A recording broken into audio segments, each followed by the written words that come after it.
Trouver un lieu de vacances pas dangereux. Franchement, la phrase, elle a un peu aucun sens.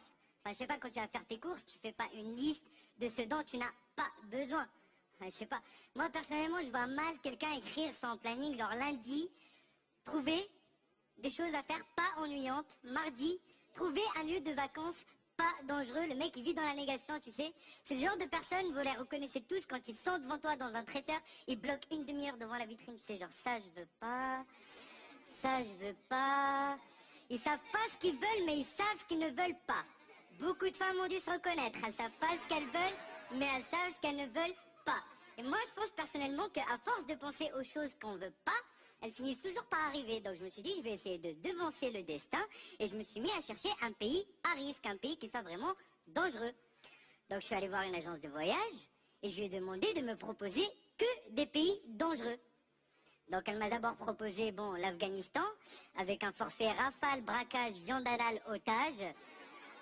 C'est un circuit, en fait, si tu as un peu de chance et si tu veux vraiment du dépaysement, tu peux être capturé 2 ou 3 jours, mais je voulais quand même un truc un peu plus soft. Donc elle m'a proposé la Colombie avec un forfait prostitution, favelas, drogue, tapas, mais c'était pas dans mes économies.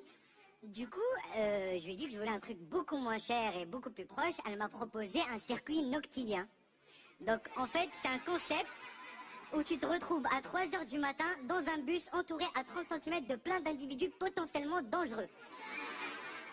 Mais j'avais une impression de déjà-vu. Je lui ai dit que je voulais autre chose, je voulais vraiment prendre l'avion pour sentir que j'avais voyagé.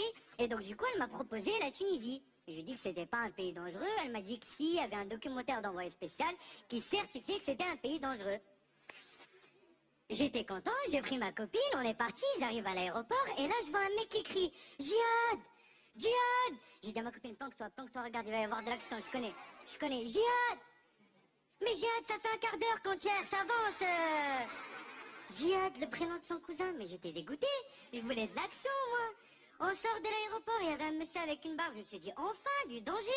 Je vais le voir, je fais « Excusez-moi, c'est vous ?» Il me dit « Bah non, moi c'est juste que je trouve la barbe de 3 jours très sexy, c'est très tendance. » Mais donne-moi du danger, fais-moi peur, vous avez une réputation les gars, tenez-la. Le soir, j'arrive dans ma chambre d'hôtel, je mets la télévision locale, il y avait la finale de Pékin Express, le jeu où on galère normalement. Là, les candidats, ils savaient grossir à la fin, s'il te plaît. Ils étaient là, oui, on n'avait même pas besoin de chercher de la bouffe, on leur ramenait du couscous, des cornes de gazelle tous les jours. Mais donnez-moi du danger. À la fin, j'étais là, je suppliais les gens, s'il te plaît, prends-moi en otage, 3 jours.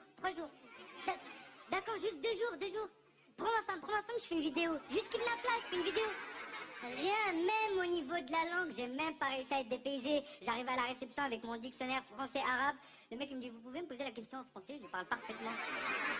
Mais ta gueule, laisse-moi au moins la barrière de la langue, laisse-moi être dépaysé. Ah non. Je m'étais fait arnaquer, c'était l'arnaque du sexe voyage, j'ai pas eu de danger, j'ai pas eu de risque. Mais au moins je me suis rendu compte d'une chose, c'est que ce qui est encore des fois plus dangereux qu'une destination, c'est le fait de ne pas y aller pour pouvoir rentrer et dire qu'en fait, c'était pas si dangereux que ça. Merci.